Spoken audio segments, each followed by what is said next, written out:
मराठी मॅट्रिमोनीवर मिळतो सगळ्यात जास्त चॉईस. मराठी मॅट्रिमोनीने लाखो स्थळं जुळवली आहेत. यापेक्षा चांगली गोष्ट काय असू शकते? मराठी माणसांची नंबर 1 चॉईस मराठी मॅट्रिमोनी. आपल्या सोबत आहेत भाजपचे आमदार आणि मुख्यमंत्री देवेंद्र फडणवीस यांचे निकटवर्तीय संदीप जोशीजी.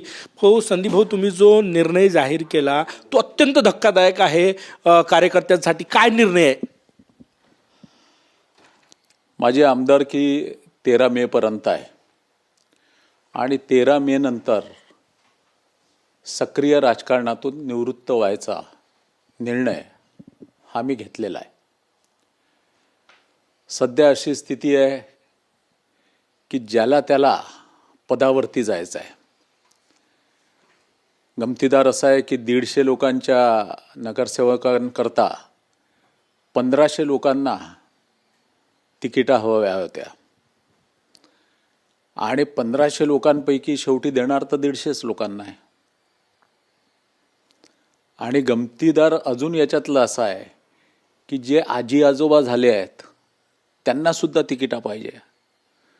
आजी असतील, आजोबा असतील, हे आमच्याकडे अनेकांकडे नेत्यांकडे येऊन ढसढस रडलेत की आम्हाला तिकीट नाही, आता पुढे आमचं कसं होणार. म्हणजे नगरसेवक झालं, आमदार झालं म्हणजेच सेवा करता येते असं नव्हे, तर कुठेतरी थांबायची ही सवय लागली पाहिजे. आणि मला असं वाटतं, मला एक वाक्य आठवतं सुनील गावस्करांचं, की यशोशिखरावर असताना थांबणं हेच उचित आहे. मला असं वाटतं की मी आमदार झालो, पुढे पार्टी मला तिकीट देईल किंवा नाही देईल. तिकीट देईल तरी मी नम्रपणे त्याला नकार देणार आहे आणि नाही दिलं तर काही प्रश्नच नाही. परंतु 13 मे नंतर मी 13 मे एवढ्यासाठी की 13 मेपर्यंत पार्टीने जी जबाबदारी दिलेली आहे, 4 महिने राहिलेले आहे, तेवढी 4 महिने त्यांची जबाबदारी पार्टीची मी स्वीकारील. आणि माझ्यामुळे हा आदर्श जर निर्माण होऊ शकला, माझ्यामुळे 4 कार्यकर्ते थांबू शकले, तर येणाऱ्या काळामध्ये तरुण रक्ताला निश्चित वाव मिळेल. नाराजी कसली आहे? तुमचं प्रचंड मोठं काम, कोरोना काळात तुम्ही केलेलं काम जे आहे ते प्रचंड मोठं आहे. आणि अशा परिस्थितीमध्ये तुमचे मोठे कार्यकर्ते आहे इथे. मागच्या वेळेस तुम्हाला आमदारकीची तिकीट दिली नाही तर हजारो लोकांनी हंगामा केला इथे. असं असताना काय निर्णय, कसली नाराजी? नाही, नाराजी मुळीच नाही. मी आपणाला सांगतो की याच्यात 1% देखील नाराजी नाही. हा विषय माझ्या मनात मागचे 3-4 महिने चालू होता.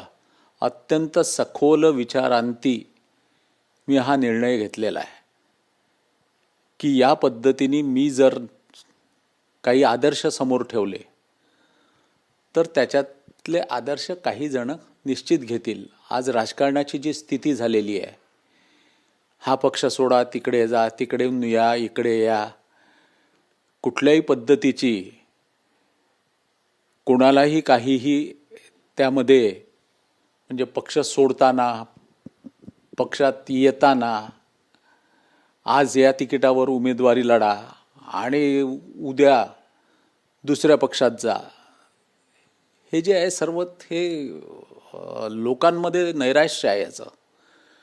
म्हणजे महानगरपालिकेमध्ये नेहमीच मताधिक्याने व्होटिंग होतं.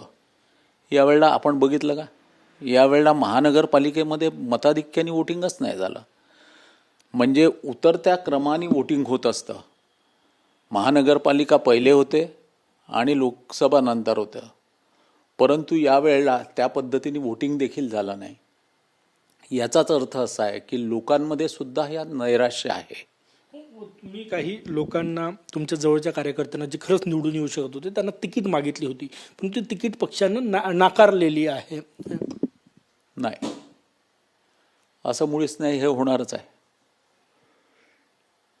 माझ्या अनेक कार्यकर्त्यांना तिकीट दिली देखील आहे पक्षाने आणि काही कार्यकर्त्यांना नाकारली आहे. तिकीट नाकारण्याचा वगैरे संबंध नाही. संदीप जोशी एवढा लहान नाही मनाने. तिकीट नाकारली, मी आपल्याला सांगतो की ज्यांना तिकीट नाकारली माझ्या जवळच्या कार्यकर्त्यांना, ते फॉर्म घेऊन आलेले होते. की फॉर्म आम्हाला भरायचा आहे, आम्ही अपक्ष भरणार आहोत. मी त्यांना भरायला लावला नाही. मी त्यांना म्हटलं, माझे कार्यकर्ते आहात तुम्ही, फॉर्म भरायचे, मग 7-7, 8-8 हजार वोट घ्यायचे, उमेदवाराला पाडायचा प्रयत्न करायचा. हे धंदे माझ्याच्याने कधी झाले नाही, माझ्या रक्तामध्ये नाही. मुख्यमंत्री देवेंद्र फडणवीस यांचे तुम्ही अत्यंत निकटवर्तीचे मित्र पण आहेत, सोबत काम केलेलं आहे. त्यांच्याशी चर्चा झाली तुमच्या संन्यासाबाबत? झाली. काय म्हटलं मुख्यमंत्री? मुख्यमंत्र्यांनी सांगितलं की ठीक आहे, तू निर्णय घेतोयस, तुझ्या निर्णयावर प्रतिक्रिया काय द्यावी हे मला कळत नाही आहे. नंतर त्यांनी असं म्हटलं मला की तुला जर असं वाटतं, तुझी जर मानसिक स्थिती गोंधळाची जर असेल तर तू निर्णय निश्चित घे. तू सामाजिक कार्यकर्ता आहे, तुझे विशेष सामाजिक प्रकल्प आहे अनेक, ते तू व्यवस्थित चालव. तू क्रीडा क्षेत्रात आहे, ते तू व्यवस्थित चालव, हे त्यांनी सांगितलं. फक्त असं होऊ नये की नंतर पछतावा व्हावा, असं होऊ नये. मी त्यांना सांगितलं की हा एका दिवसातला निर्णय नाही आहे. मी मागचे 3 ते 4 महिने झाले हा निर्णयाचा विचार करतोय. समजा समजून सांगितलं वरिष्ठ नेत्यांनी, तर तुम्ही तुमचा निर्णय परत घेणार? नाही. परत घेण्यात काय मतलब आहे? मला एक सांगा, परत घ्यायचा जर मी विचार करतोय की 4 जणांसमोर हा आदर्श राहावा. मी महापौराच्या वेळेलाही म्हटलं होतं मी लढणार नाही म्हणून. त्यावेळेला काही महापौर माझ्यावरती चिडलेही होते की तू असं कसं निर्णय घेतला म्हणून. महापौरासारख्या उच्च पदावर तुम्ही झाले, नंतर लढायचं ते योग्य नव्हतं. त्याच्यामुळे आता निर्णय जो घेतला आहे हा मागे घेणे नाही.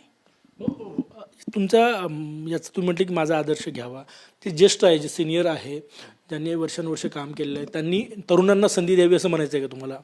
निश्चित तरुणांना संधी दिली पाहिजे आणि कुठेतरी थांबलं पाहिजे ना. आयुष्यात 55 वर्षाचं मी झालेलो आहे. मला असं वाटतं आता नेते तुमच्या याच्यात 75 वर्षाचे, त्यांनी काही जण याला अपवाद निश्चित राहू शकतात. म्हणजे नितीनजी म्हणाल किंवा देवेंद्रजी म्हणाल, सुधीरभाऊ आहेत, काही जण याला निश्चित अपवाद राहू शकतात. परंतु बाकीच्यांनी मात्र कुठेतरी ठरवावं. मी 55व्या वर्षी ठरवलं म्हणून 55व्या वर्षीच झालं पाहिजे असं नाही आहे. 60व्या वर्षी ठरवावं, 65व्या वर्षी ठरवावं, पण कुठेतरी थांबून आपल्या पुढच्या पिढीला नेतृत्व निश्चित दिलं पाहिजे. शेवटचा प्रश्न, कार्यकर्ते मागच्या वेळेस हंगामा केला होता, तुम्हाला तिकीट मिळालं नाही. आता पण कार्यकर्ते आपला रोष व्यक्त करू शकतात. त्यांनी जर आग्रह केला तर पुढचं काय निर्णय, आणि तुमचे जे सगळे कार्यकर्ते आहेत त्यांचं भविष्य काय? कार्यकर्त्यांचा तर रोष राहील, परंतु त्यांना समजवायचा प्रयत्न करील, निश्चित समजवील. राजकीय संन्यासावर कायम? हो, राजकीय संन्यासावर कायम. 13 मेपर्यंत आमदारकी आहे, तोपर्यंत त्यांचा देखील विचार करून राजकीय संन्यासावरती कायम. पक्षातही नाही राहणार भाऊ? भारतीय जनता पार्टीचा मतदार म्हणून केवळ मी काम करेल. संदीप जोशी, वरिष्ठ नेते भाजपचे, मुख्यमंत्री देवेंद्र फडणवीस यांचे निकटवर्तीय, नागपूरचे माजी महापौर आणि विद्यमान आमदार, यांनी राजकीय संन्यास घेण्याचा निर्णय जाहीर केलेला आहे. हा निर्णय अनेकांना पटणार नाही, कारण की आमदारकीची तिकीट नाकारलीत, हजारो लोक रस्त्यावर होते. आता काय आज होणार याकडे सगळ्यांचं लक्ष लागलेलं आहे, परंतु ते आपल्या निर्णयावर ठाम आहे. कॅमेरामॅन सचिन सयांसह गजानन उमाटे, TV9 मराठी, नागपूर. मराठी मॅट्रिमोनीवर मिळतो सगळ्यात जास्त चॉईस. मराठी मॅट्रिमोनीने लाखो स्थळं जुळवली आहेत. यापेक्षा चांगली गोष्ट काय असू शकते? मराठी माणसांची नंबर 1 चॉईस मराठी मॅट्रिमोनी.